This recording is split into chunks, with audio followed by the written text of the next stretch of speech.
أعوذ بالله من الشيطان الرجيم. بسم الله الرحمن الرحيم. الحمد لله الذي هدانا للإسلام وجعلنا من خير أمة أخرجت للأنام تأمر بالمعروف وتنهى عن الآثام. وأشهد أن لا إله إلا الله وحده لا شريك له الملك العلام.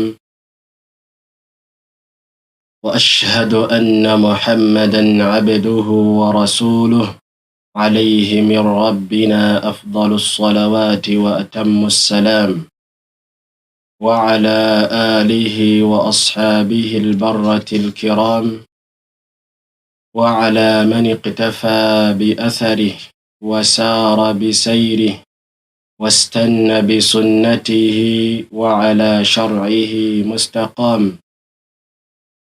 أما بعد، السلام عليكم ورحمة الله وبركاته. Amatendo gonna amajjubu ga wakitibwa Allah jalla jalaluhu akyatuwadde obulamu eyatuluŋŋamiza ekyengera ky'obusiraamu. Nkakasizza nga njatuza n'olulimi lwange nti teri kigwanidde kusinzibwa newankubadde nga bingi bisinzibwa okuggyako Allahu tabaraka wa ta'ala, era nenkakasa nti mazima ddala nabbi we Muhammadun sallallahu alayhi wa sallam ye yali nabbi we ow'enkomerero. Tusaba Allah asse okusiima kwe n'okusaasira kwe ku ye ne ku bantu be ab'omu nnyumba ne ku mikwano gye as-sahaba abaamubeererawo mu kadde akaali akazibu ennyo mu kuyimirizaawo n'okusaasaanya enkondo z'eddiini eno mpaka naffe ne tugisanga ng'ekyaliwo tusobola ogibakoppako. Tusaba Allah asse okusaasira kwe ku bo n'abo abajja oluvannyuma lwabwe oba abagoberera obuwufu bwabwe, n'abaliwo kati n'abalijja oluvannyuma paka Allah bajja okuyimirizaawo qiyama.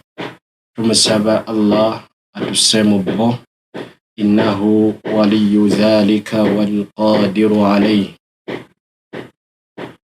Abampuliriza mwenna abalungi, tweyamye okwejjukanya na kwennyonnyola ekitabo kyaffe ekirina omutwe ogwa Silatul Arham ekya Sa'id ibn Ali ibn Wahf al-Qahtani rahimahullah. Naye nga tetunnatandika ku kunnyonnyola ekitabo kino, nga tusaba Oweekitiibwa Allah atukwatireko mu kkubo lye tukutte lino, atwanguwirize era ayise ku nnimi zaffe amazima n'obutuufu bw'ensonga, ate atuwe okugategeera n'okugagoberera. Nga tetunnagenda ku kitabo kyaffe, jagadde ensonga zino ebbiri tuzisseeko essira ku lw'obukulu bwazo ennyo. Omuntu buli lw'akwata ekkubo erimutuusa ewa Allah nga musiimu gy'ali. Ensonga esooka, ikhlaasu nniya,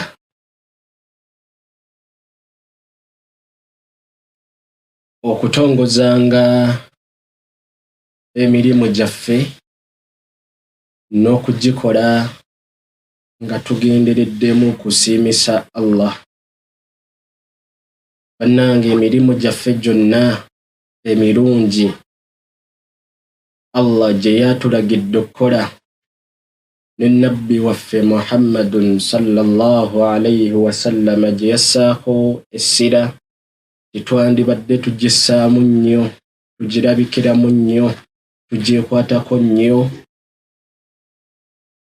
Obulombolombo obufuga emirimu egyo gyonna n'okukkirizibwa kwagyo buli bubiri.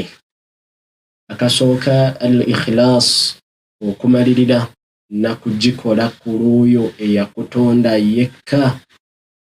Ekyokubiri al-mutabaa, okugikola nga Allahu tabaraka wa ta'ala bw'ayagala tugikole. Egimu yagitwennyonnyolera mu kitabo kye, emirala n'atutumira nabbi we Muhammadun sallallahu alayhi wasallam agitunnyonnyole. Ezo ensonga ebbiri bwe zinywera mu mirimu gyaffe, ng'omanya nti gisemberedde nnyo okumpi okubanga Allahu jalla jalaaluhu agikkiriza. Kati omulimu gwe tusookeddeko oba essira lyaffe lye twagadde, bonna abakola emirimu egirimu okusiimisa Allah nga guno gwe tugenda okukola, okwejjukanya eddiini yaffe nga tweyambisa obuufu bw'abaagitegeera mu abo Allah be yayanguwiriza n'awa okumanya n'amadaala. Tusaanidde okubanga ekigambo obumalirivu bwaffe, niyya zaffe tuziwanika nga tuzizimbidde ku muzimbo gw'okusanyusa na kusiimisa Allah tabaraka wa ta'ala, kubanga era kyekyo kyennyini kye yagamba abakkiriza nga bwe yakigamba omukulembeze w'abakkiriza atukulembera ffenna mu nsonga z'eddiini, nabbi waffe Muhammadun sallallahu alayhi wasallam yagamba Allah mu Qur'ani nti qul inni umirtu an a'buda Allaha mukhlisan lahu ddiin, mu suratu Zumar. Yagamba nti era bagambe nti mazima ddala nze Muhammadun sallallahu alayhi wasallam ndagiddwa okubanga nsinza Allah wange era nga ntongoza eddiini eno ku lulwe yekka. Kiba kitegeeza emirimu egikwatagana ku ddiini nga ngikola ku lulwe kumusiimisa ye yekka.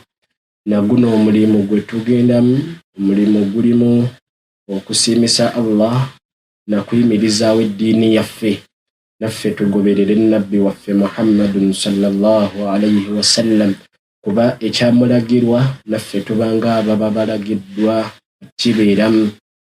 Kyekyokulabirako kyaffe.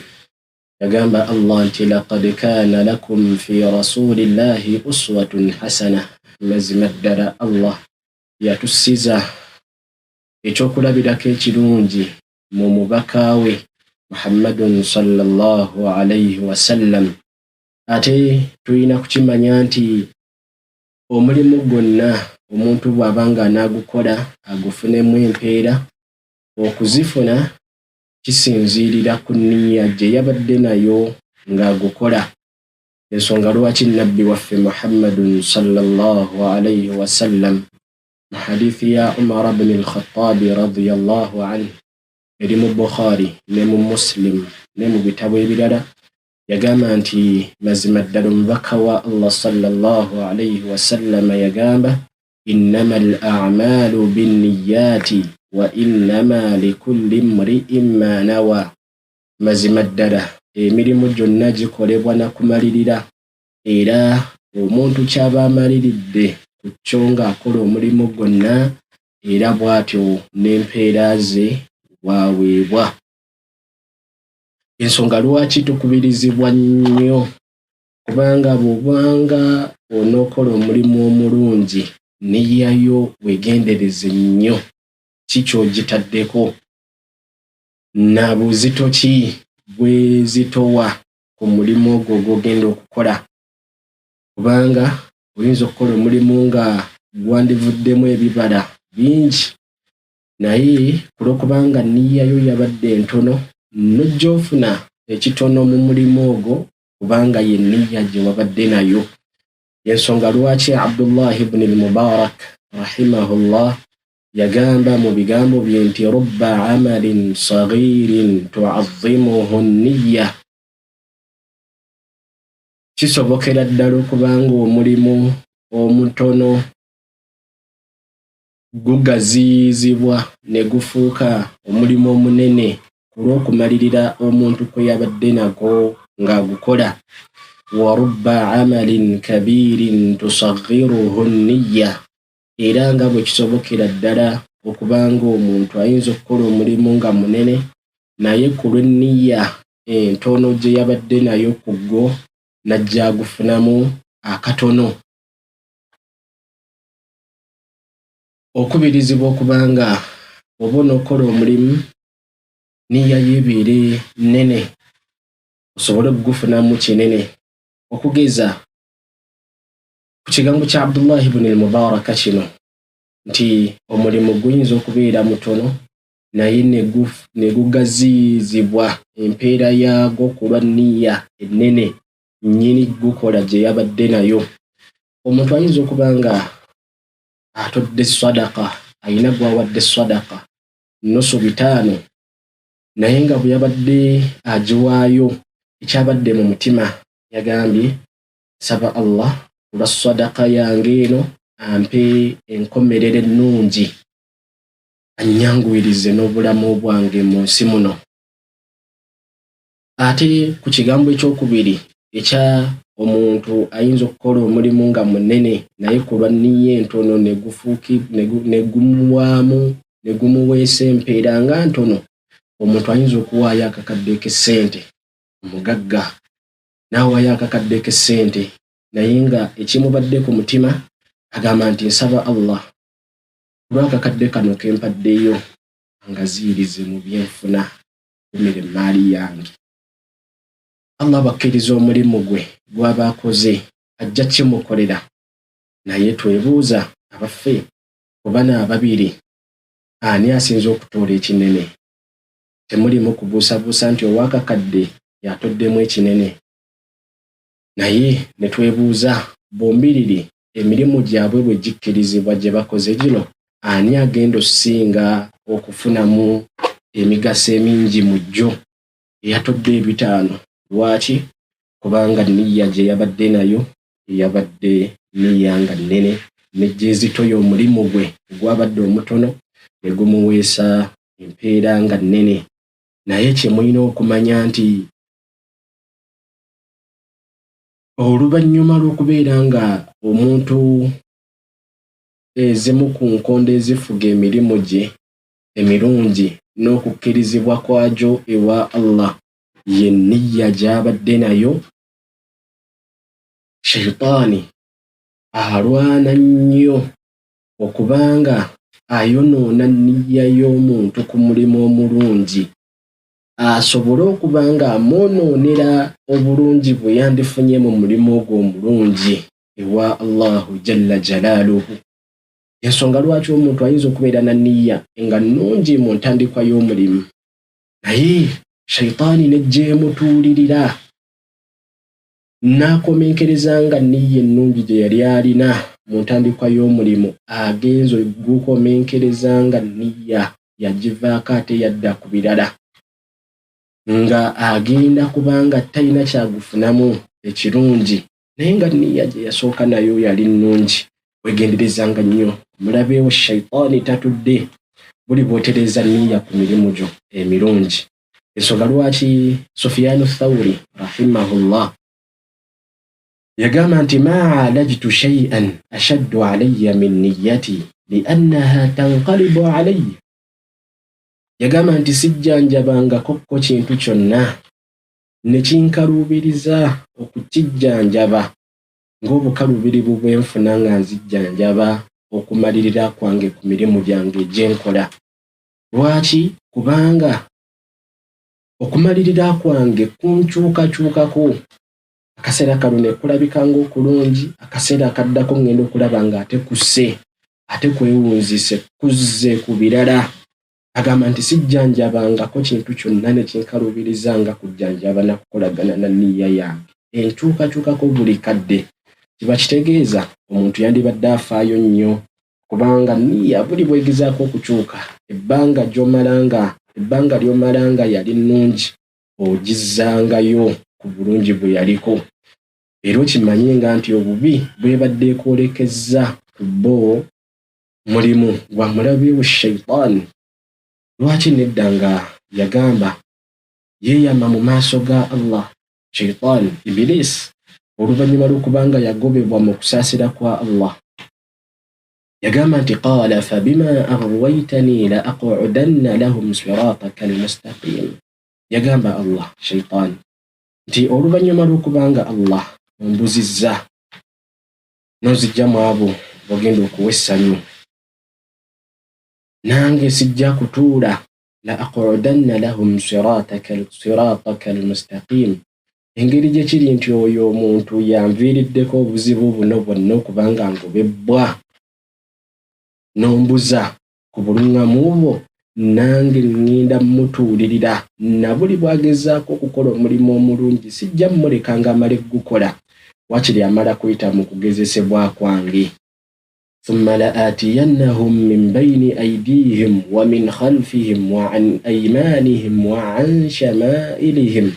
Oluvannyuma nja kubajjira nga mbava mu maaso gaabwe, mbave n'emabega waabwe, mbave ku ddyo waabwe, mbave ne ku kkono waabwe, nsobole okuba nga mbajjako ekyo ekirungi kye bajja okuganulwamu mu maaso go. Kati Shayitaani ku buli mulimu gwo gwonna nga mulungi akutuulirira, ogezangako buli bwagezaako okuwangula okubanga wezzaayo ku kikolo kye waliko, kubanga Allahu tabaraka wa ta'ala buli bw'olwana okubanga weeruŋŋamya okwezza ku kyayagala akukwatirako. Yagamba Allah nti walladhina jahadu fiina lanahdiyannahum subulana. Bonna abalabankana, abalwanirira okubanga bajja ku kkubo ery'owekitiibwa Allah yagamba nti lanahdiyannahum subulana, bijja kubaluŋŋamya ekkubo eryo libanguwire, basobole okubanga balifunamu obulungi. Naye ekigambo obumalirivu ku mirimu gyaffe kikulu. Naguno omulimu gwe tugendaho ogw'okubanga tugenda kwejjukanya ekitabo kino, tubeere n'abumalirivu bwaffe n'abigendererwa byaffe nga birungi ate nga binene, bigatte enkomerero n'ensi, tusobole okubanga tubifunamu kinene. Ekigambo kyange ekyokubiri, tuyingire mu kitabo kyaffe, mbakubiriza okubanga mwekuumira ku ddiini nga nange seereseeyo. Mbakubiriza okubanga eddiini yaffe tugissaako nnyo essira, tuleme gisuulirira oluvannyuma lw'okubanga Allah yagituwa, kuba kyengera ky'amaanyi. Imaamu al-Qahtani mu Nuniyatul Qahtani yagamba mu bigambo bye nti addiinu ra'sul maali fastamsik bihi fadayaa'uhu min a'zami al-khusraani. Eddiini eno gye tulaba ye kapito gwe tuyina ffe abantu, ye kapito gwe tuyina mu yo okubanga tugitambuza. N'olw'ensonga eyo fastamsik bihi, mwekwate nnyo ku ddiini yammwe, kapito wammwe mumwekwateko nnyo, kubanga fadayaa'uhu min a'zami al-khusraani. Bw'ofiirwa kapito ono, bw'ofiirwa eddiini eno, obutuufu bw'eba loosi, oba okoze loosi y'amaanyi, oba ofiiriddwa kinene nnyo, wala hawla wala quwwata illa billah. Lwaki nedda nga Allah yagamba nti waman yabtaghi ghayra al-islaami diinan falan yuqbala minhu wa huwa fi al-akhirati min al-khasiriin. Suratu Ala Imran yagamba Allah nti era nabuli yenna anoonyaayo etali ddiini y'Obuyisiraamu n'agifuula nga ye ddiini ye, n'asalawo nga gy'agenda okweyimirizaako era gy'agenda okukoleramu emirimu gye, falan yuqbala minhu, tegijja kukkirizibwa mirimu gye newankubadde eddiini yeeyo gye yalondawo etali ya Buisiraamu. Si ekyo kyokka wa huwa fil akhirati min al khasirin, era nga ku qiyama agenda kubeera mu bafaafaaganibwa. Tusaba Allah atukuumire eddiini yaffe ey'Obusiraamu, atunywereze ku yo, atuwe obujjumbize mu yo, atuwe n'okujaagala. Wallahi bw'ogifiirwa toyinaayo kalungi k'olifuna mu bulamu bwo ne bw'olikola ebirungi byenkanawa. Ng'Obusiraamu bwo tobuyina obufiiriddwa oba ofudde tobuyina, toyinaayo kalungi konna. Gwe tolaba kojja wa Nabbi Muhammadun sallallahu alayhi wa sallam, Abu Talib. Abu Talib yalwanirira Obusiraamu buno mu kaseera akaali kasinga okubeera akazibu ennyo. Ng'Obusiraamu bwakatandika akaseera ako kaali kazibu. Y'ensonga lwaki n'abaaliwo mu kaseera ako ne bayimirira okumpi ne Nabbi Muhammadun sallallahu alayhi wa sallam ne bamubeererawo mu mbeera ey'akazigizigi gye baalimu. Mujjukire nti battibwanga ne baggyibwangako emmaali yaabwe ne babonerezebwanga. Mujjukire Bilaali, mujjukire Khabbab ibn al-Arat, mujjukire basahaba ab'enjawulo abaabonerezebwa mu kaseera ako akazibu ng'Obusiraamu bwakajja, ne battibwa ne babonerezebwa. Mujjukire Alu Yasir, abantu ba famire ya Yasir mwennyini ne mukyala we Sumayya ne mutabani we Ammar ibn Yasir baabonerezebwa. Yasir nattibwa, mukyala we Sumayya nattibwa mu mbeera eyasinga okubeera enzibu ennyo, yafumitibwa effumo mu bwerere bwe. Wala hawla wala quwwata illa billah. Olw'eddiini eno Ammar ibn Yasir n'abonerezebwa okubonerezebwa okutali kwa kuno, naye nga babonerezebwa lwa ddiini eno. Abantu abaasookawo mu Busiraamu olw'embeera eyo gye bayitamu enzibu ennyo, ensonga lwaki Allah teyabenkanyankanya n'abo abajja oluvannyuma lwabwe. La yastawi minkum man anfaqa min qabli al-fathi wa qatal. Tebasobola kwenkanankana. Lwaki? Bali bo baayita mu buzibu bw'amaanyi nga bwali bwetaaga obugumiikiriza butagambika. Mu bantu abaawanirira Obusiraamu mu kaseera akaali akazibu ennyo, Abu Talib yalimu. N'abeererawo Nabbi, ne batuula olukiiko nga lwa kusaanyaawo Nabbi, kukkakkanya da'wa gye yali atikkibwa n'Oweekitiibwa Allahu Ta'ala, naye kojjaawe n'amubeererawo n'amugumya. Ne bamugamba mutabani wo muveeko, avudde ku nzikiriza ku nnono y'abajjajjaffe. Lwaki obeera naye? Lwaki omubeererawo? N'agaana. Bwe zaali essente nassaamu essente, bwetaaganga amaanyi nassaawo amaanyi. Mu njogera ya kaakati n'ayiirawo Obusiraamu omubiri, n'ayiirawo mutabani wa muganda we omubiri, asobole okuba nga atambuza Obusiraamu buno. Mu butuufu emirimu egyo gyonna gye twogeddeko n'ekyo kye yakola kyali kya nkizo nnyo, naye ekyewuunyisa tebigenda mmugasa ku qiyama. Lwaki? Teyafanga Musiraamu. Eddiini eno ey'Obusiraamu teyafanga girina, yafa tagiyingidde. Ebyo byonna Allah tagenda mmugasa nabyo ku qiyama. Wala hawla wala quwwata illa billah.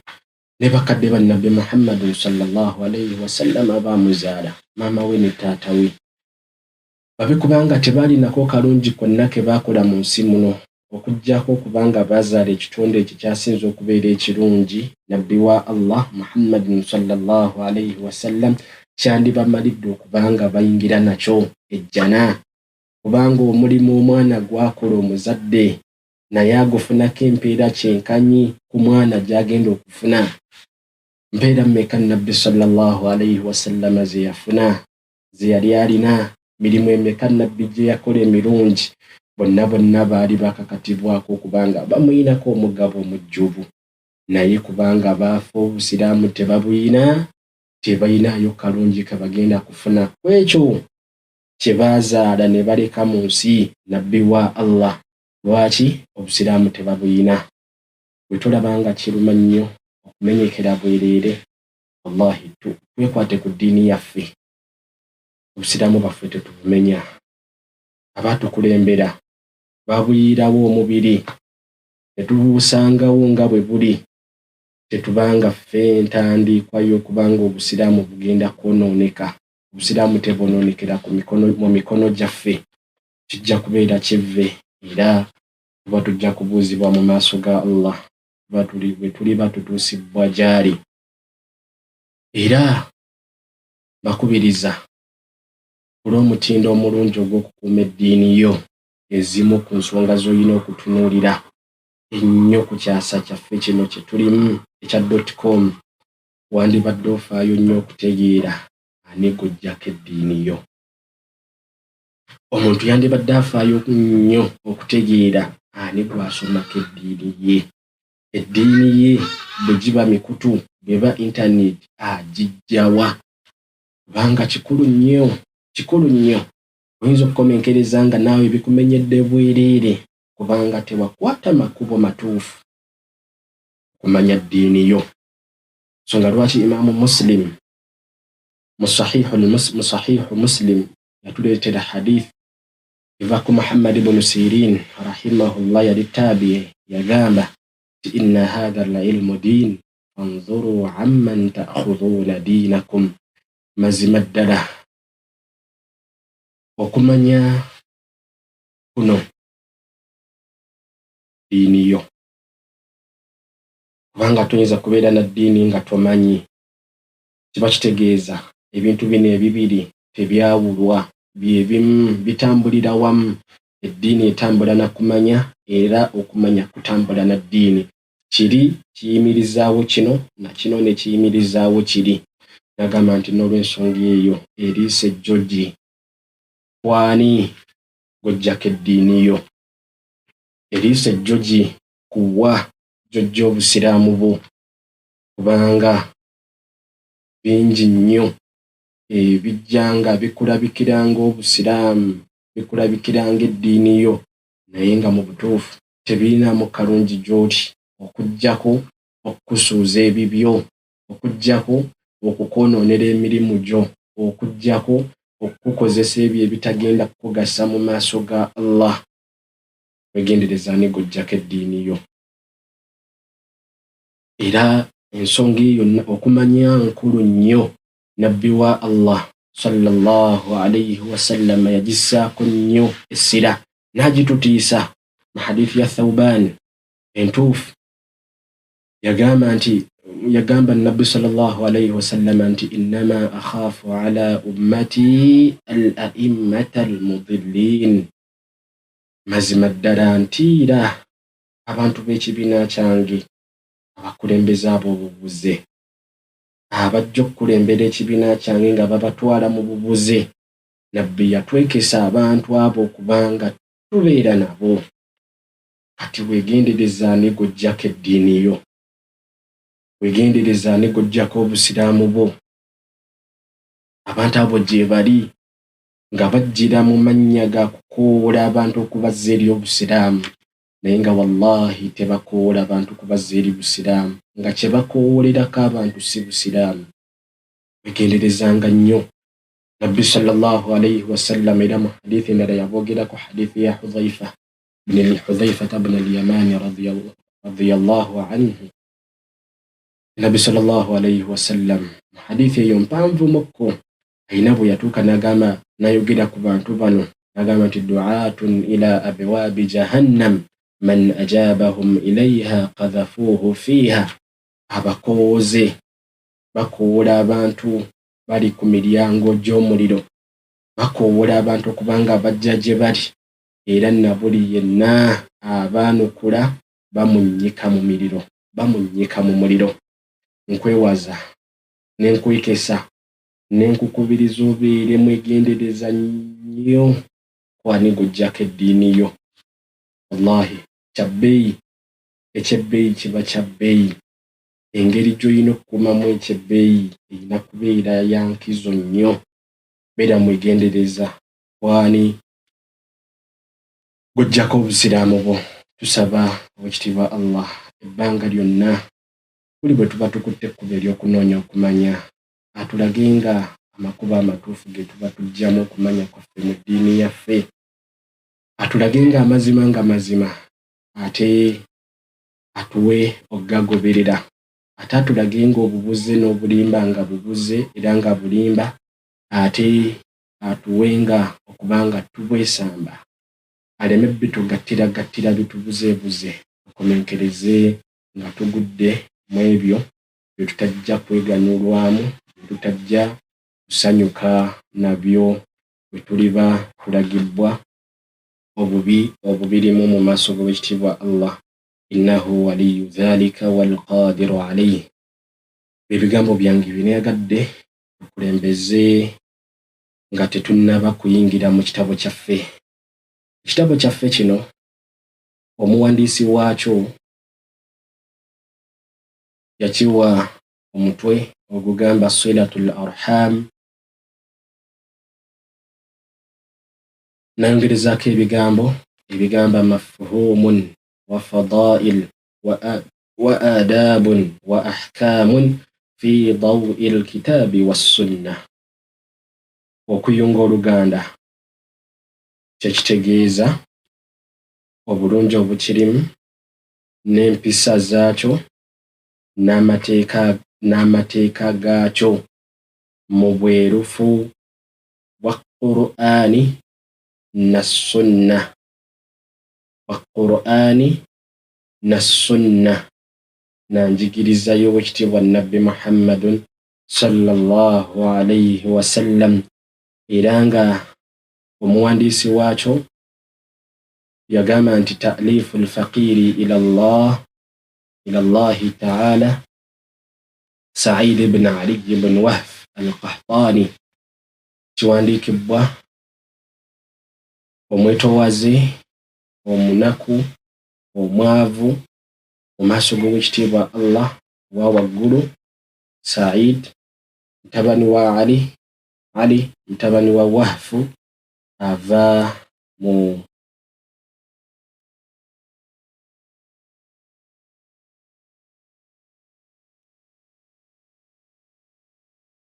Sa'id bin Ali bin Wahf al-Qahtani. Al-Qahtani kika kyavaamu, era nga omuwandiisi ono y'omu ku bawandiisi ab'okukyasa kino. Ono Sa'id bin Ali bin Wahf al-Qahtani y'omu ku bawandiisi ab'ekyasa kino abamanyikibbwa. Yafa mwaka 2018, mwaka gwa kumpi wano. Yazaalibwa mwaka gwa 1905.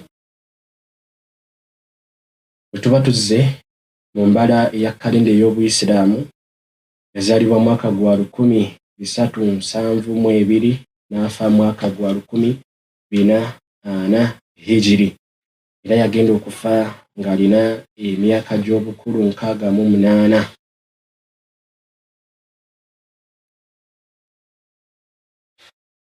Ebimu ku bitono bye tuyinza omwogerako, mu myaka gye emito paka okuweereza ddala emyaka 15 yalunda ku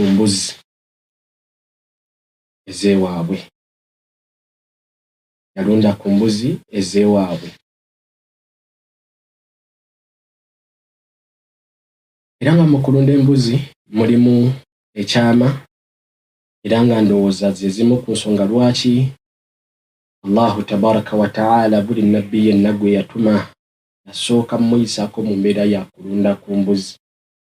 Nabbi waffe Muhammadun sallallahu alayhi wa sallam yagamba nti ma min nabiyyin illa wa qad ra'a al-ghanam, tewaliyo nabbi Allah gwe yatuma yenna okuggyako nga yalunze ku mbuzi. N'abuuzibwa nti hatta anta ya Rasulallah, naawe bw'otyo walunda ku mbuzi naawe gomubaka wa Allah? Yagamba nti ye, nazirundiranga banna Quraishi nga bampaayo akasaala akatonotono. Nabi sallallahu alayhi wa sallam mu hadithi y'endala yagamba nti as-sakinatu wal wiqar fi ahli al-ghanam, obukwatampola n'abuntu bulamu buli mu balunzi b'embuzi. Lwaki? Bagumiikiriza nnyo kinene. Ffenna abaalunze ku mbuzi tumanyi embuzi butya bwe zitawaanya. Kyekitonde ekiyinza okulumwa njala n'okiraba nga kiyala n'okikwatira ekisa n'okijja we kisibiddwa n'okitwala wa we kigenda okufuna ekyokulya omuddo naye ogenda nakyo nga weesika. Ogenda mwesika nakyo mu kkubo kisikattira ne kisimba ebigere wansi n'osika n'ossaamu amaanyi naye ate kyewuunyisa oluvannyuma lw'ekituusa gy'obadde okitwala ate oba tonnakisibawo okisiba nga kyatandise dda okulya, tandise dda okweyagala naye nga kizze kikutawaanya. Olw'ensonga eyo abalunzi b'embuzi baba n'obugumiikiriza bw'amaanyi nnyo, bayita mu training ya bugumiikiriza. Said ibn Ali ibn Wahf al-Qahtani yafuna ku chance erunda ku mbuzi paka ku myaka gye egy'obukulu 15. Oluvannyuma n'atandika n'ayingira mu field y'okusoma era ye yakwata kulliya ya usuluddin, usulo z'eddiini, enkondo za ddiini, era bw'atyo n'asoma primary, secondary, n'ayingira university n'asoma bachelor. Oluvannyuma n'ayingira magister, masters n'agisoma. Bwe yamaliriza masters n'asooka akwatiriramu emyaka 2 n'abranchingamu agenda akwata ekitabo kya Allah Qur'ani era nga ekitabo kya Allah yakisoma oluvannyuma lw'okumaliririza masters mu misomo gye. Yattayo emyaka 2 n'agiwaayo agenda asoma ekitabo kya Allah Qur'ani olw'enkizo yaakyo ennyo eri omuntu asuubira okuba nga yennyika nnyo mu kkubo ly'okunoonya okumanya ku ddiini ye. Yandibadde ng'ebimu ku birungi by'ateesuubya okumanya ekitabo kya Allah n'okukikwata kya bbeeyi era kibeere kyakuyiga eri ffe ffenna okuba nga tufaayo nnyo kiyiga. Nankubadde ku myaka ki gy'oliko? Ono yagikwata amaze yagenda ogikwata ng'amaze kugenda ku masters. Akuze yagikwatira naawe osobola okukikola ku ddaala ly'oliko, ku high school gy'oli, myaka gy'olimu, ku university gy'oli, ku myaka gy'oliko, yonna gy'oli, ku myaka gy'oliko osobola okusomera mu Qur'ani bw'oba ng'oleese enniya nnungi Allah n'akukwatirako n'ogisoma. Nga omuwandiisi w'ekitabo kyaffe kino bwe yakola yerekerezaayo emyaka 2 oluvannyuma lwa masters n'agenda akwata ekitabo kya Allah. Oluvannyuma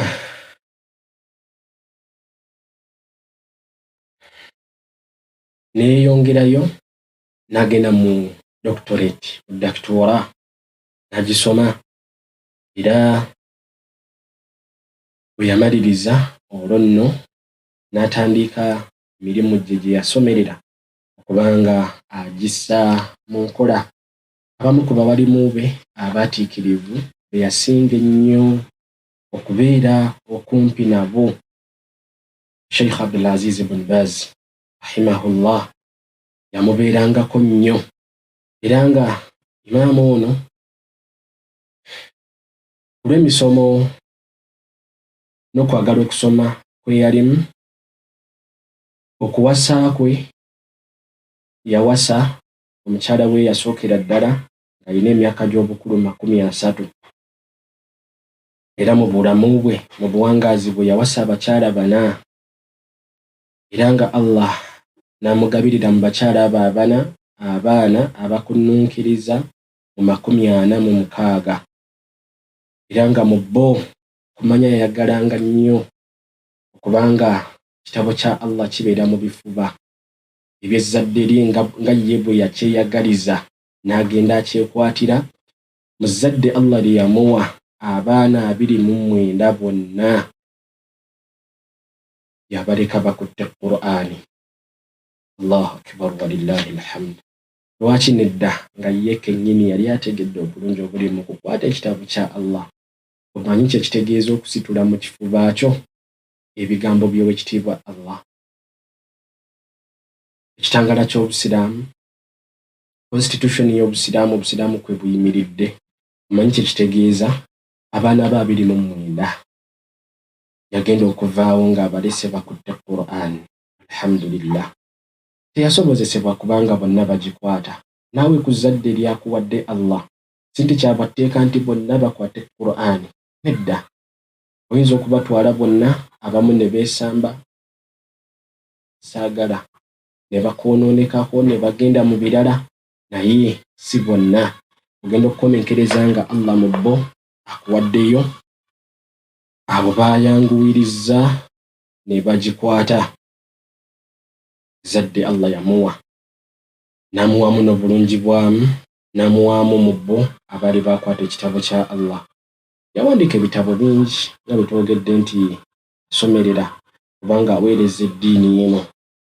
Mu byo ekisinga okutyaka ku ye kye kitabo kya Hisnul Muslim, ekikomera ky'Omusiraamu. Kimanyikibbwa yassaamu azikaari ez'enjawulo z'okumakya n'ez'olweggulo Omusiraamu ze yandibadde yeekwatako. Kitabo kirungi nnyo era bangi nnyo bakirina kuba bamanyi omugaso gwakyo. Yawandiika ebitabo bingi. Byafaayo bye bitulaga nti yawandiikira ddala ebiwandiiko ebiwerera ddala 103. Era ng'abayagadde okumanya ku bimufaako mu bujjuvu oba okusinzaako awo, kuba ffe tunogayokko katono, nja kuwa reference ku kitabo kya mutabani we Abdul Aziz kye yawandiika n'akiwa omutwe ogwa Ishba'u Shughuf fi Siyarati Ibn Wahb. Yayogera ku kyafaayo kya kitaawe ono yatuwandiikira kye tuli okusoma, kye tugenda okwejjukanya mu bbanga Allah ly'anaaba atwanguwirizza.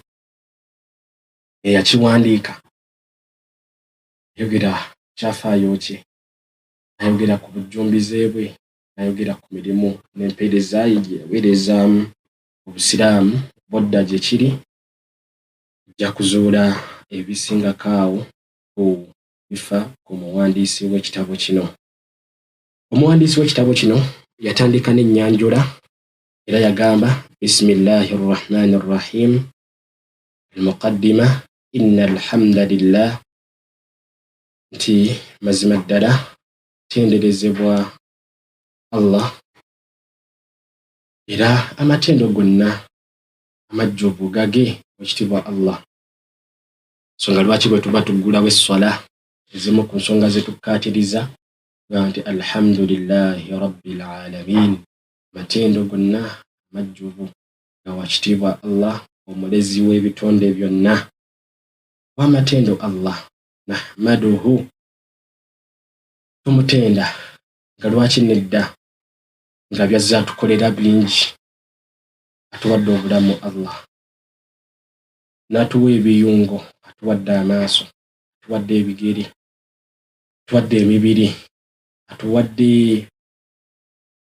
ebiyungo byaffe nga bikola bulungi, atuwadde amatu galaba, amatu gawulira, amaaso galaba, ebigere bitambula, emikono gitambula, atuwadde amaanyi. Naye tubale ki tuleke ki? Wa in ta'uddu ni'matallahi la tuhsuha. Ne bwe tubala ebingira Allah byazze atuwa tetuyinza bimalayo. Agwana okubanga Allah atenderezebwa era nga tumutenda Allah. N'agamba nti wa nasta'inuhu, era nga tumwesigamira ku nsonga zaffe zonna. Omutuufu w'okwesigamira ku zo era nga yasobola ozitumalira ye Allah. Era mu Suratul Fatiha yaffe mwe muli aya egamba nti iyyaka na'budu wa iyyaka nasta'in. Tutera nnyo kikakasa mu swala yaffe na buli bwe tusoma Suratul Fatiha nti gwe wekka Allah gwe tusinza, ate gwe wekka gwe twesigamira mu nsonga zaffe zonna, Allah gwe twesigamira. Wanastaghfiruhu, era nga Allah gwe tusaba okutusonyiwa. Batumusobyako misana na kiro, yatukakasaako mu hadithul qudusi Allah mwennyini nti innakum tukhti'una billayli wannahar, mazima ddala mmwe baanadamu munsobyako misana na kiro. Tumusobyako Allah misana na kiro, naye ate oluvannyuma tumala ne tumusaba okutusonyiwa. Era nga kitendo mu bitendo by'abakkiriza, buli bwe yeezuulamu obukendeevu ng'asobezza ku mutonzi we Allah, amusaba ekisonyiwo. Yagamba Allah mu Qur'ani nti ومن يعمل سوءا أو يظلم نفسه ثم يستغفر الله يجد الله غفورا رحيما. Yagamba nti era na buli yenna akola ekibi oba ne yeeryazaamaanya ye kennyini n'ajja akola ekyo ky'atasaanidde kukola nga kijja muviirako obuzibu wano ku nsi, n'oluvannyuma n'ajjukira nti akikoze, thumma yastaghfirillah, oluvannyuma n'asaba Allah musonyiwa, yajidillaha ghafuran rahima, asanga Allah nga musonyi musaasizi wa kisa kya waggulu nnyo. Olw'ensonga eyo Allah gwe tusaba okusonyiwa ebbanga lyonna. Wa na'udhu billahi min shururi anfusina, era nga twekengiriza eri Allah eri obubi obuli mu mitima gyaffe.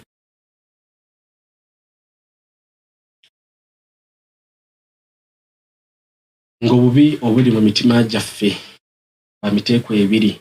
Mulimu bwe tweyagaliza ffe bennyini okubanga butubeeramu, ne mubeeramu obwo bwe tuteeyagaliza nga weesanga obulina. Kugeza ng'ekiiso. Ekiiso omuntu teeyagaliza kubanga abeera n'ekiiso, naye y'omuntu ayinza okutunuulira ekyengera Allah ky'awadde omuntu. Kugeza Allah amuwadde ku ssente aguze emmoroka, agamba nti nga moroka gye waguze nnungi, nga takimanyi nti ayina ekiiso. Ogenda okukeera enkya nga emmoroka yafunye accident, tekyali mmoroka, tekyasobola kuddawo nga bwe yali. Ensonga lwaki abantu abafaanaganako bwe batyo, abamanyi baffe batugamba nti omuntu afaanaganako bw'atyo tumusibira mu kifo kimu. Si kubanga azzizza omusango, wabula kubanga ayinamu obubi eri ebitonde ebirala, ayinza obbikosa. Tumuteeke mu kifo ekyo, tumuwe na buli kyonna kye yeetaaga, naye obubi obumulimu tubutaase abantu okubanga bubatuukako. Ensonga lwaki mu ssuula ze tuyina era ze twandibadde tukozesanga, Nabbi sallallahu alayhi wasallama yajja atulaga omugaso gwazo n'okubanga tuzikozesa mu bifo eby'enjawulo, genda kwebaka, azikaalizo, suratul ikhlas, suratul falaq, qul a'udhu bi rabbil falaq,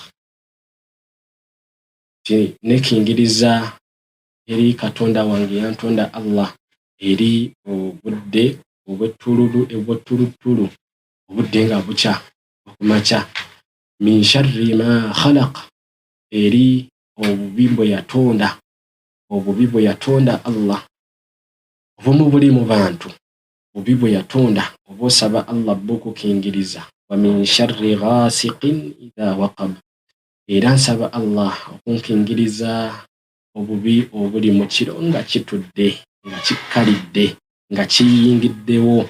Wa min sharri naffaathati fil uqad, era nensaba Allah okunkingiriza obubi obuli mu bataala oba mu bakazi abafuuwa mu bifundikwa, mu mbeera ya kweraguza, mu mbeera ya kuloga, nga baloga bannaabwe.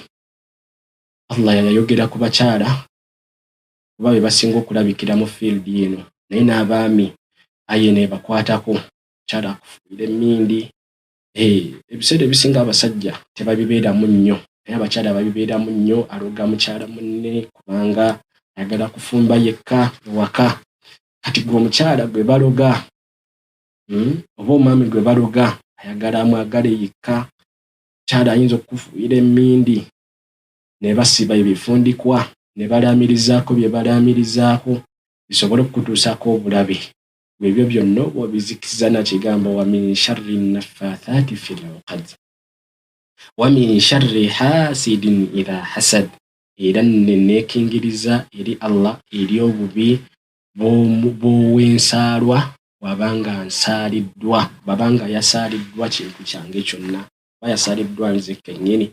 Allah akuwadde obulamu obulungi, wadde ezzadde eddungi, wadde ku ssente, akuwadde obulamu obulungi najja akusaalirwa oba omuggalidde ebweru n'ensonga zo oba ozikwasizza Allah.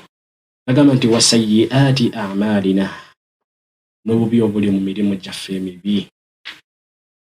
Kuba omuntu ayinza okukola omulimu omubi ne gumufuukira ekizibu, ne gumuviirako kubanga Allah amwokya, oba ne gumwonoonako obulamu bwe n'aba nga takyayinayo ssuubi lya kalungi konna. Buli bw'ajjukira omulimu ogwo nga gumumalamu essuubi ku buli kalungi konna ke yandibadde afuna.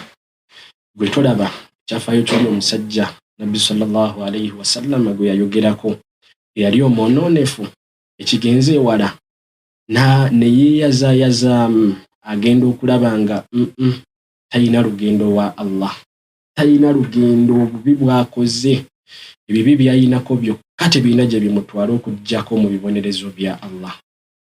N'ayita abaana be oluvannyuma lw'okubanga yali alwadde, n'alaba nga asemberedde okufa, yayita ezzadde lye n'aligamba nti idha ana mit fa ahriquuni thumma dharruuni fi rriihi فوالله لئن قدر الله علي ليعذبني عذابا لا يعذبه أحدا من العالمين ليعذبني عذابا ما عذب به أحدا.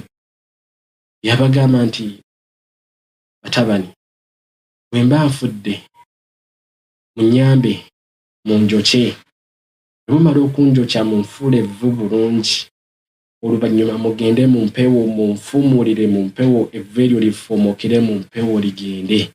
Kubanga mbalayirira Allah ku bye nkoze mu mirimu emibi, senga Allah nfuna bw'ati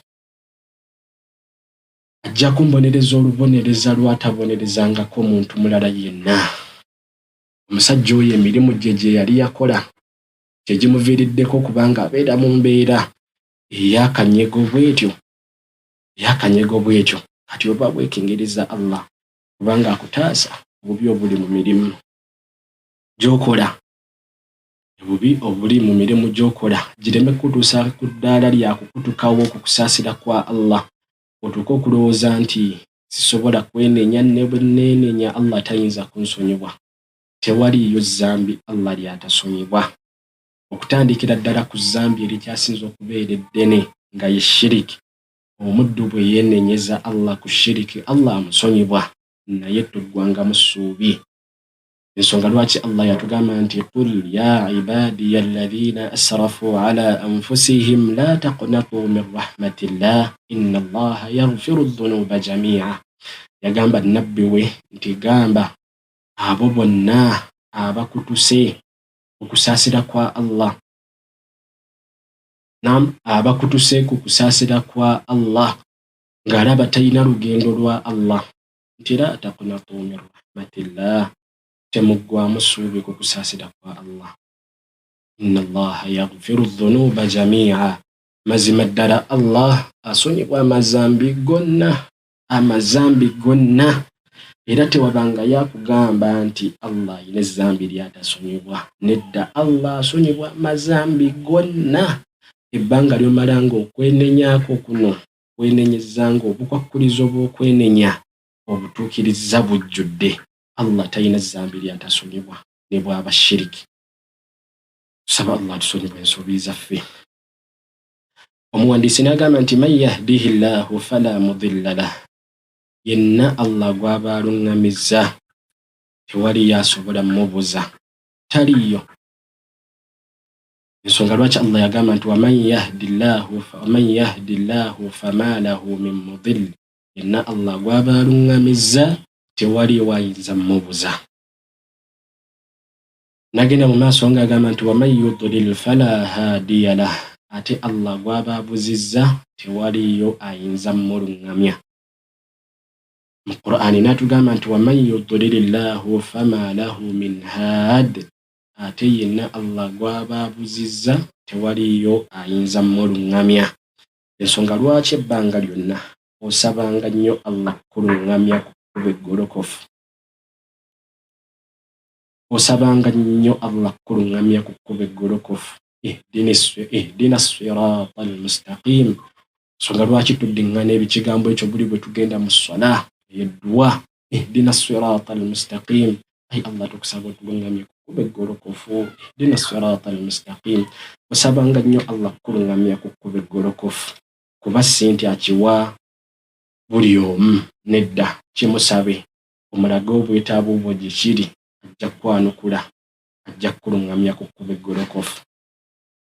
Agamba nti wa ashhadu an la ilaha illa Allah wahdahu la sharika lah, era nkakasa nti teriyo Katonda yenna omutuufu asinzibwa mu butuufu okuggyako Allah yekka, tayina kimugattikibwako kyonna. Aba akakasizza obumu bwa Allah, era ekigambo kino kizito nnyo mu maaso g'owekitiibwa Allah. Nabbi waffe Muhammadun sallallahu alayhi wa sallam mu hadithi entuufu yagamba nti senga ensi eno n'ebigirimu byonna n'amagulu 7 n'ebigalimu byonna bisibwa ku ludda olumu ku miizaani, Allah n'aleeta la ilaha illa Allah n'agissa ku miizaani sayidi endala, yagamba nti maalat bihinna la ilaha illa Allah. Allahu akbar. Yagamba Allah nti la ilaha illa Allah ewali kabiri waggulu. Kigambo kizito nnyo, era kye kigambo kye tuyingiza nakyo omuntu mu Busiraamu abanga yandyetaaze okuyingira mu Busiraamu. Tukimuyingiza nakyo ne tusooka tumuzitoya kuna buli kyonna ekiri mu nsi muno, n'abeera nga muzito ku kyo, oluvannyuma n'azzaako emirimu emirungi ate ne gimuzitoyereza ddala, agenda okutuuka mu maaso ga Allah nga tayinaayo kyesimba mu jjana Allah gy'agenda kumuwa. N'agamba nti wa ashhadu anna Muhammadan abduhu wa rasuluhu, era nkakasiza ddala nti mazima ddala Muhammad muddu wa Allah ate mubaka we sallallahu alayhi wa sallam. Okusaasira kwa Allah amusseeko okusaasira kwe, Allah amusseeko okusaasira kwe, wa ala alihi, ne ku bantu be, wa ashaabihi, ne ku mikwano gye basahaba, wa man tabi'ahum bi ihsaanin, n'abo ababagoberera mu bulungi, ila yawmi ddiin, mpaka ku qiyama, mpaka ku lunaku olw'okusasulwa, mpaka ku lunaku olw'okusasulwa olw'ebbanja, olunaku olulindwa. Wasallama tasliman kathiira, amma ba'd. Sallallahu alayhi wa sallam. Wano waliwo ke njagala tumanye okuba n'olwaleero. Obadde weebuuzizzanga ku nsonga lwaki bannabbi bonna abalala bwe tuba tubogerako tukozesa alayhi salaam, nti Ibrahim alayhi salaam, Musa alayhi salaam, Daawud alayhi salaam, Isa alayhi salaam, Yunus alayhi salaam, Yusuf alayhi salaam, Hud alayhi salaam. Naye bwe tutuuka ku nabbi waffe Muhammad tugamba nti sallallahu alayhi wa sallam, weebuuzizzaako ku lwaki? Kubanga bali eri tusinga nnyo okukozesa alayhi salaam, kubanga Allah bw'atyo bwe yakireeta yagamba nti wasalamun ala al-mursalin, n'emirembe gibeere ku batume bange, ku babaka bange, n'emirembe gibeere ku babaka bange. Ate mu aya endala wassalamu alayya mu suratu Maryam, wassalamu alayya, Isa alayhi salaamu bwe yayogera ng'akyali mu kibaya, wassalamu alayya. Ate Yahya wassalamun alayhi, Allah bwe yali amwogerako yagamba nti wassalamun alayhi, era n'emirembe gibeere ku ye. Wassalamun ala al-mursalin, era emirembe gibeere ku batume bonna, ne nabbi waffe Muhammadun sallallahu alayhi wasallam nga tumutaddemu kuba naye yali mutume, naye ate yajja Allah n'amusosowazaamu mu aya endala. Suratul Ahzab yagamba nti inna Allaha wa malaikatahu yusalluna ala an-nabiy ya ayyuha alladhina amanu sallu alayhi wa sallimu taslima. Mazima ddala Allah ne malaika ze basabira nabbi, n'olw'ensonga eyo abange mmwe abakkiriza sallu alayhi, nammwe mumusaalirenga mumusabire, wasallimu taslima, era mulamusenga olulamusa olumugwanira sallallahu alayhi wasallam bwe kiba. Ojja osanga nga bwe tuba tumwogerako ye tukozesa sallallahu alayhi wasallam. Omuwandiisi n'agenda mu maaso n'agamba nti fahadhihi risalatun mukhtasara, eno baluwa, kitabo kyange kino baluwa ntono, ngifundawazza fi silatil arhami, nga mu yo obubaka bwe ngitaddemu bukwatagana ku kuyunga oluganda. Bayyantu fiha mafhumu silatil arham, mu yo mu kitabo kino nzinnyonnyodde mu kyo mafhumu silatul arham, ekitegeezebwa mu kigambo okuyunga oluganda, lughatan mu lulimi, wastilahan ne mu nzinnyonnyola ey'omunda ebuna, wa mafhumu qati'atul arhami lughatan wastilahan, n'ekitegeezebwa mu kukutula oluganda mu lulimi ne mu lunnyonnyola olw'omunda olubuna. Thumma dhakartu al-adilla min al-kitabi was-sunnati ad-dalla ala wujubi silati al-arham, oluvannyuma njogedde mu kyo obujulizi okuva mu Qur'ani ne mu sunna obulaga okukakatibwa kw'okuyunga oluganda eri abantu bonna, wa tahrimu qati'ati al-arham, n'okuzizibwa n'obwa haramu obuli n'obwa haramu omuntu yenna aba akutuddewo oluganda. Oluvannyuma n'agamba nti wallahu as'alu an yaj'ala hadha al-'amalu mubarakan, era nga Allah musaba okubanga omulimu gwange guno agunzisirizaamu emikisa, nafi'an n'emigaso, agunfuulire nga gwa mugaso gindi, khalisan liwajhihi al-karim, ate agunteekeremu okubanga ngukola ku lulwe yekka, annyambeko okubanga nniya yange ebeere kubanga ngukola kusiimisa ye yekka. Wa an yanfa'ani bihi fi hayati wa ba'da mamati, era ne musaba okubanga ngasa n'ekitabo kyange kino mu bulamu bwange obw'oku nsi n'oluvannyuma lw'okufa kwange. Wa an yanfa'a bihi kulla man intaha ilayhi, era musaba Allah agase nakyo ekitabo kino na buli yenna alikituukako n'akisoma.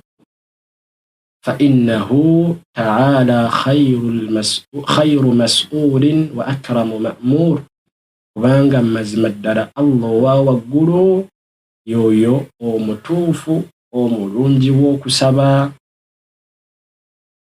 wa huwa hasbuna wa ni'mal wakil, era nga Allah ye kamala waffe era nga y'omutuufu w'okwesigamira ku nsonga zaffe. wala hawla wala quwwata illa billahi al-aliyyi al-azim, era tewaliwo obusobozi bwonna maanyi gonna okujjako nga wakitiibwa Allah omumanyi omunene. wa sallallahu wa sallama ala nabiyyina Muhammad, era Allah musaba asse okusaasira kwe n'emirembe gye ku nabbi waffe Muhammad wa ala alihi, ne ku bantu be ab'omu nnyumba, wa ashaabihi, ne ku mikwano gye bassahaba, wa man tabi'ahum bi ihsanin ila yawmiddin, n'abo bonna ababagoberera mu kulongoosa mu bulungi ne babeera ku buufu bwabwe mpaka Allah lwaliyimirizaawo enkomerero. Omuwandiisi w'ekitabo asabye Allah tabaraka wa ta'ala mu nnyanjula y'ekitabo kye okubanga Allah akkiriza omulimu gwe, agusseemu baraka, agufule nga gwa mikisa, amugase nago mu nsi muno ne ku qiyama, era akkirize omulimu gwe. Wano tujjamu ekyokuyiga. Bw'okolanga omulimu omulungi teweetuulangako n'olowooza nti kakati omaze. Nedda, buyinza okubeeramu obunafu, ng'obunafu obwo buyinza okugubirako kubanga ewa Allah tegujja kukkirizibwa. Kakati ki ekigutukuza omulimu gwo guno? Okubanga ogoberezaako kusaba Allah akkirize omulimu gwo. Nankubadde nga mulungi yes, naye goberezaako musaba gukkirize. Bwe tulaba Ibrahimu alayhi salam ne Ismail, Allah bwe yamala obbalagira okubanga bazimba Kaaba, bwe bamala ogizimba ne bagiyimirizaawo ogw'omulimu omulungi, naye yagamba Allah mu Qur'ani wa idh yarfa'u Ibrahimu alqawaa'ida min albayti wa Ismail rabbana taqabbal minna innaka anta as-sami'ul 'alim. Allahu akbar. Oluvannyuma lw'okubanga baali bayimirizaawo Kaaba, Allah gye yali abalagidde okuyimirizaawo, bagamba nti taqabbal minna, rabbana taqabbal minna, owange gwe mulezi waffe, kkiriza mulimu gwaffe guno, kkiriza muffe, kkiriza ogukkirize, innaka anta as-sami'ul 'alim. Tukakasiza ddala nti mazima ddala gwe Allah oli muwulize era oli mumanyi, ensonga zaffe ozimanyi. Ate mukyala wa Imran, Allah bwe yamala omugabirira ezzadde nga likyali mu lubuto, ne yeeyama okubanga ezzadde eryo bw'ali baali zadde ajja kulissaayo mu kkubo lya Allah liweereze Allah. Yamaliriza agambye atya mu suratu Ala Imran, agamba nti wa Maryama binta Allah tabaraka wa ta'ala, agamba nti wa idh qalat imra'atu Imrana rabbi inni nadhartu laka ma fi batni muharraran fataqabbal minni. Ya Allah, ekiri mu lubuto lwange kino nkiwaddeyo ku lulo, nkikuwadde kikuweereze, fataqabbal minni, nkusaba okkirize. Neeyamye ekyeyamo kyange kino ekyokubanga nkuwadde ekiri mu lubuto lwange, nkusaba okikkirize, nkusaba okikkirize. Abantu abo bonna ebyokulabirako ebyo byonna tubijjamu okubanga tuyiga nti bw'okolanga omulimu omulungi teweetuulangako n'olowooza nti omaze, ogoberezangako okubanga osaba Allah tabaraka wa ta'ala akkirize omulimu gwo, kubanga kikulu tusaba Allah akkirize emirimu gyaffe emirungi. Oluvannyuma omuwandiisi w'ekitabo kino n'atandika okumenyaamenya by'atunnyonnyodde okubanga bigenda kubeera mu kitabo kye. natugamba nti ekisooka mafhumu silatul arhami lughatan wa shar'a, ekitegeezebwa mu kuyunga oluganda mu lulimi ne mu mateeka. Mu lulimi tetujja kugendayo nnyo kubanga temuli nnyo kyetuyinza kwebuulirira nakyo kujjako balimu kunnyonnyola kigambo swila na biki mwe kiva na biki bye kitegeeza, naye nga tukomekereza tugamba nti kuyunga. Okujjako ndowooza tutandikire wano ku bigambo bya Ibn al-Athir rahimahullah. Ibn al-Athir rahimahullah bye yawandiika mu kitabo kye An-Nihaya fi Gharib al-Hadith, irabamuko kubanga tuyinza okufunamu ekyokwebuulirira nakyo. Yagamba nti tikrarun fi al-hadith dhikru silatu rahim, okuddiŋŋana mu hadithi wayera nnyonnyola hadith okwogera ku kuyunga oluganda. La yagamba nti takarrara fi al-hadithi dhikru silatu rahim, kyaddiŋŋanwa mu hadithi ekyokuyunga oluganda, ekigambo ekyokuyunga oluganda oba ensonga ey'okuyunga oluganda ku bantu bo. Yagamba nti wahiya kinayatun anil ihsani ila al-aqrabina min dhawi nasabi, era nga kigambo kiyimirirawo nga kitegeeza okulongoosereza eri abantu bo ab'okumpi min dhawi nasabi, mu bantu bo ab'oku lulyolo. Wal ashar, n'abako, kuba omuntu bw'amala okufuuka mukoowo kiba kitegeeza nti afuuse wa kumpi gy'oli. Lwaki? Aba akuyinako kubanga omuntu waabwe omuyina. Kakati mu kugenda okumuggyayo mwayunga oluganda wakati wammwe, nabo bayingira mu nsonga eno gye tuli okwogerako. Nagamba nti wattaatufi alayhim, okulongosereza abantu bo ab'okumpi mu b'omu lulyolo n'abako. Wattaatufi alayhim, n'okubeera mukwata mpola gye bali, kubeera omwangu gye bali. Taatufu, okubeera omwangu gye bali. Warifqi bihim, n'okubeera omukwata mpola oba oli mu nsonga zaabwe.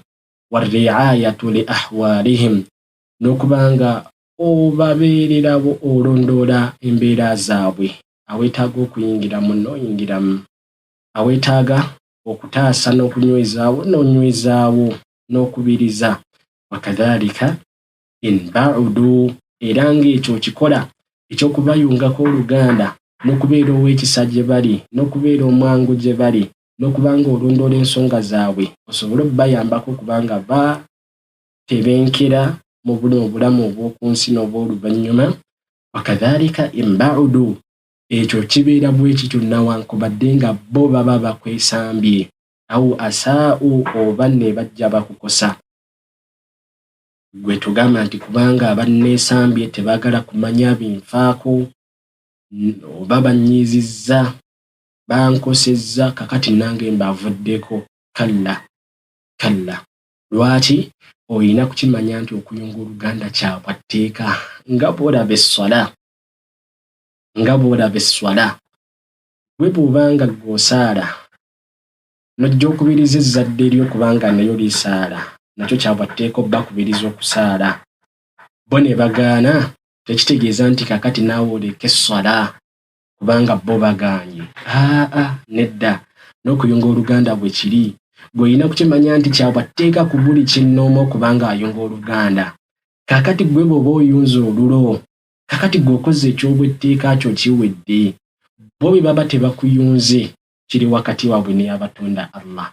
Naye gwe naawe tokola nsobi emu bo gye bakola kubanga bo tebakuyunzeeko luganda. Kalla, nedda, si bwe kibeera.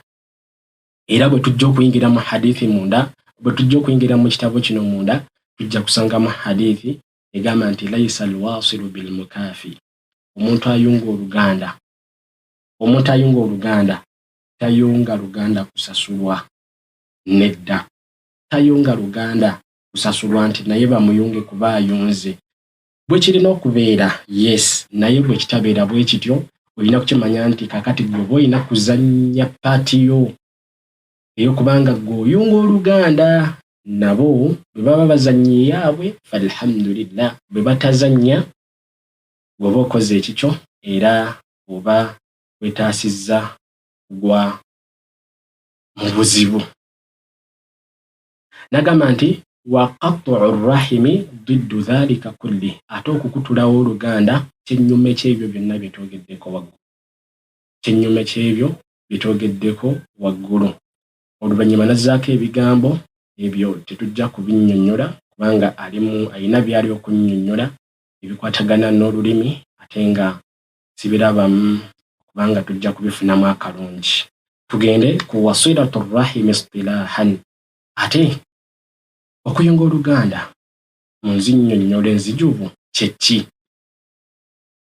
Yagamba omuwandiisi w'ekitabo kyaffe kino nti al ihsaanu ila al aqarib, okuyunga oluganda kwe kulongoosereza abantu bo ab'okumpi, ala hasbi haali lwasili wal mawsuuli, okusinziirira ku mbeera ey'omuyunzi n'oyo gw'ayunga, okusinziira ku mbeera yaabwe. Nagamba nti fataratan takunu bilmaal, oluusi okuyunga oluganda kuyinza okuyimirizibwawo na ssente, nga ekizze ekigudde wakati wo n'omuntu wo ow'okumpi, embeera okugeza agudde mu mbeera y'akazibu, ayina essente ze yeetaaga, nga gwe omuntu wo ow'okumpi n'ojja omweyimirirawo kuba obadde ozirina n'ozimuwa yegase nazo yemalire ekyetaago kye nazo.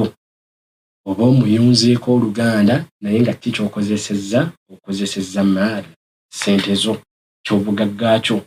Wataratan bil khidma, ate oluusi okuyunga oluganda kuyinza okuyimirizibwawo na kuweereza. Kugeza yalima, mulimi alina ekaazi ze yalima ebintu bye, ebirime ebikuze bituuse okukungulwa, n'akukubira akasimu oba n'akuyita n'agamba gundi badde nsaba ntuuse okukungula ebintu byange, badde nsaba ojje onnyambeko tukungule ebintu, sinakindi n'abantu baabewako ojje nabo tusobole okuba nga tumaliriza omulimu guno mangu. Y'embeera esinga nnyo okubeera mu byalo, baba bayitaŋŋana kubanga bakungula amakungula bwe gaba gatuuse. Awo oba omuyunzeeko oluganda bil khidma, na kumuweereza. Wataratan biziyaara, ate oluusi okuyunga oluganda kuyinza okuyimirizibwawo na kukyalira muntu wo wa kumpi, n'ogenda omukyalirako oba omuyunzeeko oluganda, ate oba ogenda kufunamu na mpeera nnyingi eziri mu kukyalira omuntu, n'ebibala ebikivaamu. Bwe kiba nga bw'ekikola ku muntu atali wa munda, okifunamu empeera ng'okubanga Allah akusonyiwa, ng'okubanga Allah akwagala, ng'oli omusajja nabbi gwe yatunyumizaako mu hadithi entuufu eyagenda ng'agenda kulambula munne, agenda mumukyalira, Allah n'amutumira malaika ejja emubuuza nti gundi ayina turid, ogenda wa? Namugamba nti ngenda ku kitundu Gindi, ngenda kulaba mukwano gwange.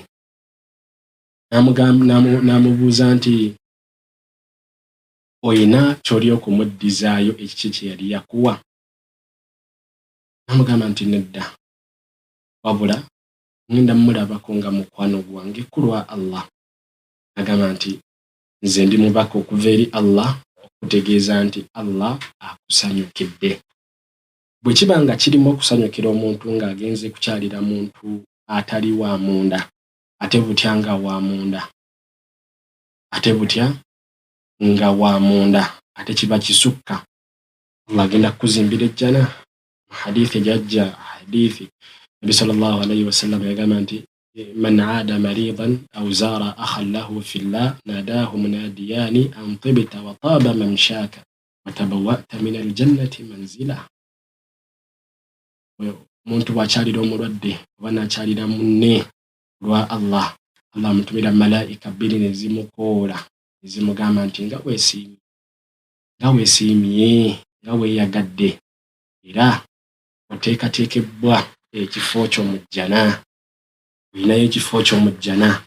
Bwe kiba ng'ekyo kijjira ku muntu ow'ewala kati butyanga waakumpi bakitegeeza nti kibaamu empeera mpitirivu nnyo. N'agamba nti wataaratan bisalaamu. Ate oluusi okuyunga oluganda kuyinza okuyimirizibwawo nakutoolerangana salaamu. Omuntu wo n'ogenda omulambulako n'omuwa ku salaamu. Oluusi ku mulimu gy'ogenda akolerawo kumpi naawe oba oyita mu maka ge ng'ogenda ku mulimu n'oyitirako ewuwe n'omuwa salaamu.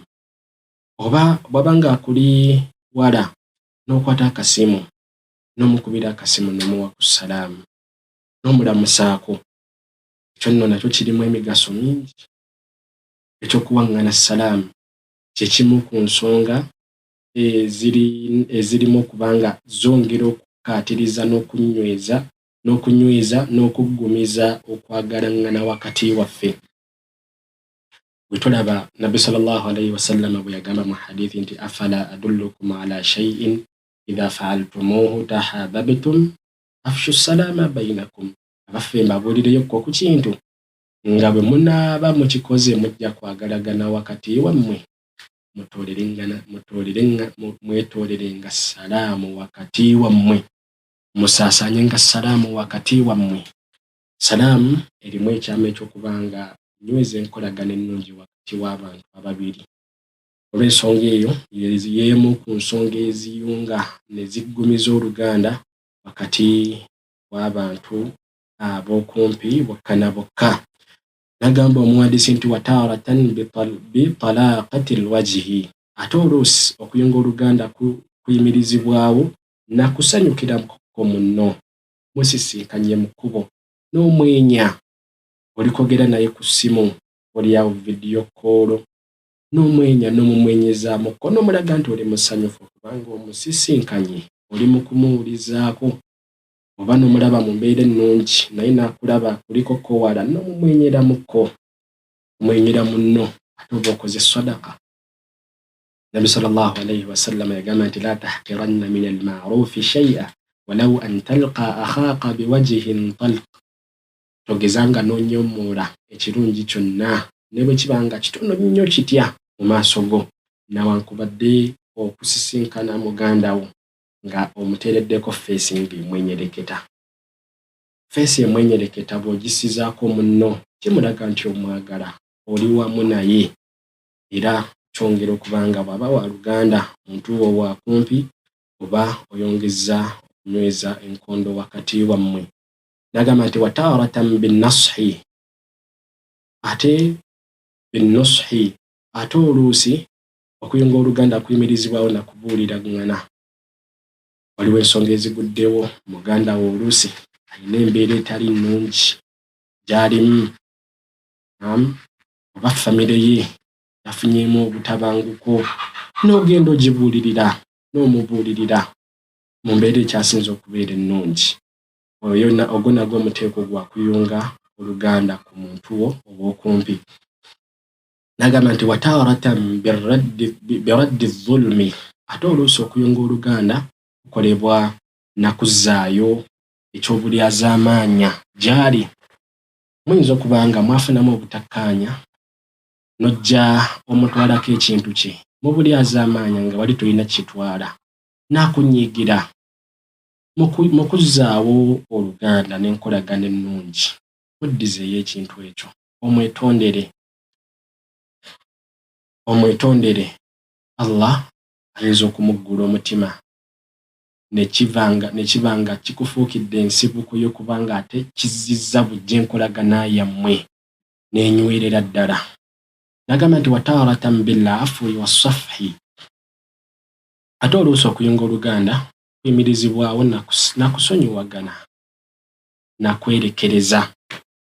kusonyiwagana munno yakunyiiza muntu wo mu musaayi yakukola ekintu nga ddala mu butuufu kiruma yakulyazaamaanya oli awo n'afa n'obulyazaamaanya bwe yakukolako yatemerera yakutemerera lumu ne kikutuusa ewala mu bizibu yakuwaayirizaako ayina kye yakutwalako ekyebbeeyi ekikyo naye n'ofumiitirizaamu ogamba wallahi musonyi sijja mmunyiiza sina kindi n'ogenda gy'ali n'omugamba gundi wankola kino naye nkusonyiye ku lwa Allah. Gegamu ku makubo aganyweza oluganda n'enkolagana wakati w'abaagalana abooluganda ababiri wasafhi n'okwerekereza. Allah ayinza okukugezesa n'akuwa omuntu wo ow'okumpi naye ng'embeera ze si zaamu buntu, ayagala nnyo okuyomba buli kaseera ayagala nnyo entalo kakati awo okwerekereza bwe kuyingirirawo n'okimanya nti ddala kituufu ekyo ekintu kyaliko gwe agwanidde okubanga gwe nnyini kyo naye n'okimanya nti okusinziira ku mbeera ye bwe naakiremerako ŋŋambe nti ŋŋende mu mbuga z'amateeka ŋŋende nkibanje bakimuggyeko ajja kundaba bubi tajja kuddamu kwogera nange tajja kuddamu kumpa salaamu n'ogamba nedda leka nkyerekereze kyange naye nga nkyerekereza nkimuwa. Ekyo nno kiriko hadith nabbi waffe Muhammadun sallallahu alayhi wasallama yagamba nti ana zaimun bibaitin fi rabadi aljanna liman taraka almiraa wa in kana muhiqa. Nze ndagaanyisa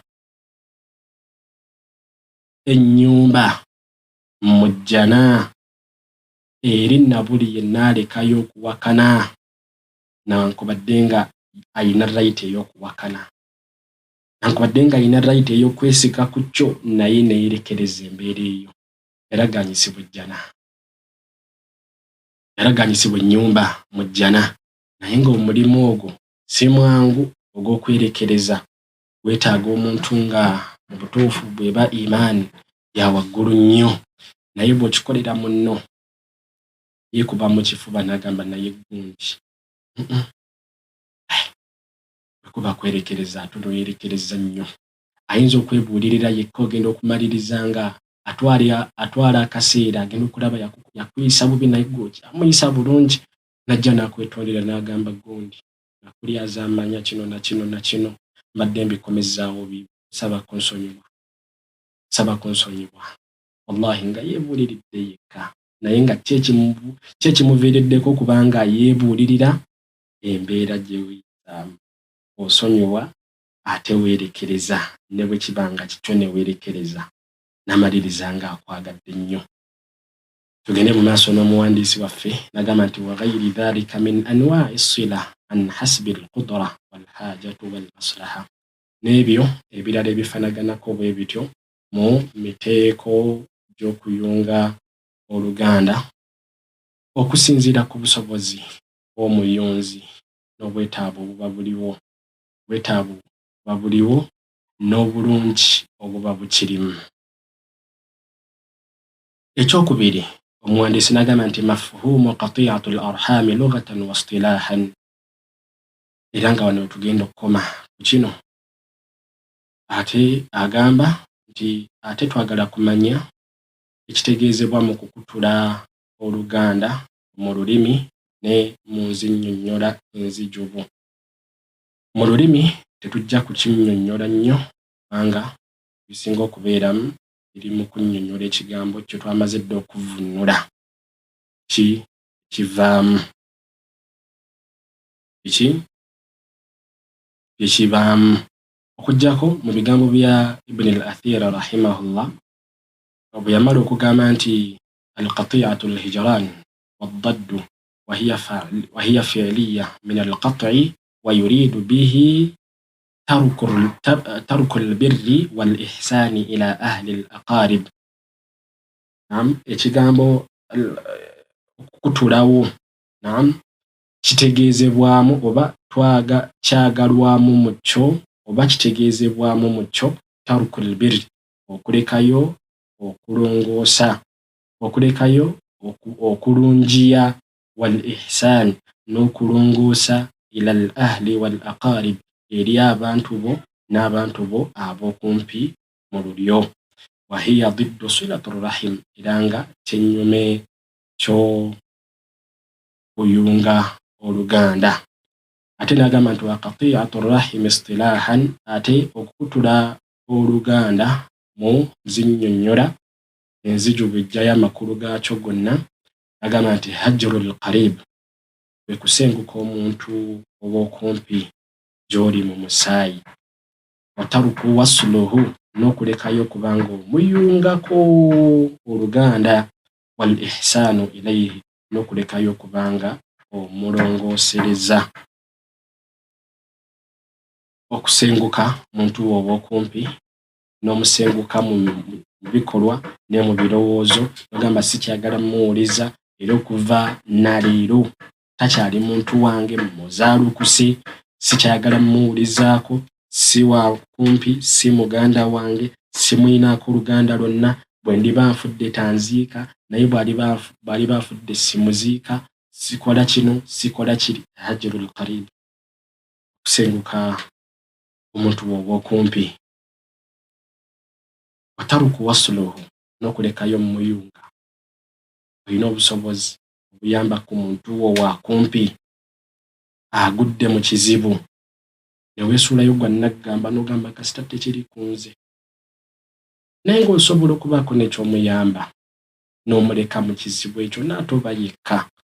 Mu butuufu okwo kuba kukutulawo oluganda, okwo kuba kukutulawo mu luganda. Toyagala bantu bo kujja kukyalako wuwo, toyagala bantu bo kujja kukyalako wuwo, kubanga gwe Allah yakuwanika amadaala, kubanga gwe Allah yakuwanika amadaala, oyinawo ke ssente, era nga olaba nga tebakyali levoozi zo z'abagagga banno, gwe bw'okyaze ewuwo, era nga abantu b'ab'okumpi be bajja entuula n'enkolagana gy'obayisaamu ya njawulo nnyo. Batuule ku lubalaza, batuule awo ku luggya, tebayingira mu nnyumba yange, tebatuula ku ntebe zange, bajja kuzikyafuwaza. Wallahi okukutula luganda. Wataruku wasluhum wal ihsanu ilayhi, kulongosereza gye bali. Ezo embeera zonna kasita oziyingiramu omanyanga bumanya nti okutuddewo oluganda. Bameka abagudde mu mbeera eno abe tukomekereza ebigambo byaffe? Bameka abakutuddewo eŋŋanda zaabwe ku lw'amadaala Allah g'abambusizza, n'asalawo okubanga afuuka wa ttabbu, tayagala kumanya bifa ku bantu be. Bakozesa enjogera egamba nti abantu b'ab'okumpi baabuwaza, obabeeramu ennyo bakwabuwaza, anti oli ajja kwagala n'oli ayagale n'oli ayagale. Nkujjukiza nti ky'oli okudduka ekyo kyabwatteeka ku ggwe, era bw'oliba otuse mu maaso ga Allah nga tewakituukiriza, olina ekyokwogera mu maaso ge. Bw'oliba otuusibbwa gy'ali, beera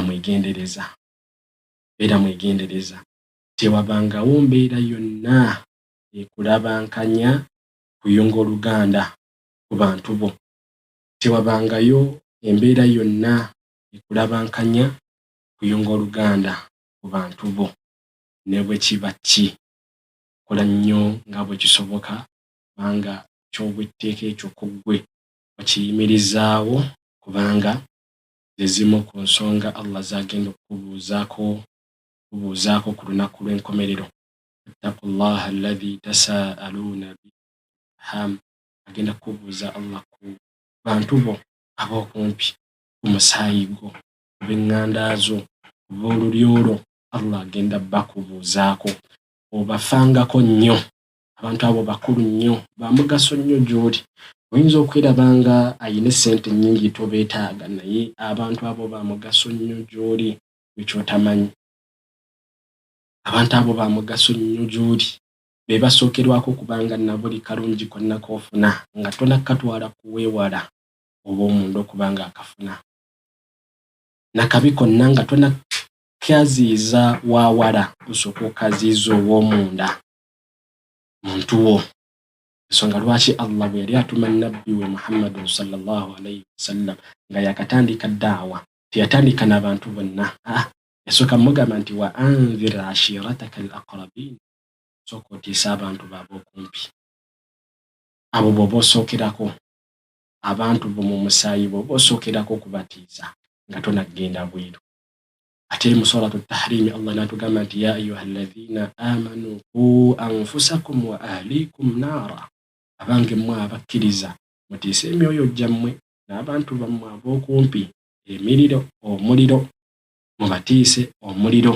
N'olw'ensonga eyo abantu bo bakwetaaga, oba oli mwavu oba oli mugagga, mwenna mukyalina roolo y'amaanyi nnyo gye muyinza okuzannya okuyunga na kussa ettofaali ku bantu bo ab'okumpi. Tetulowooza nti ssente zokka ze ziyunga Uganda, nedda. Nga bwe kitali nti okuyunga Oluganda kukolebwa na ssente zokka, nedda. Bintu bingi biyunga Oluganda nga bwe tubyogeddeko waggulu awo.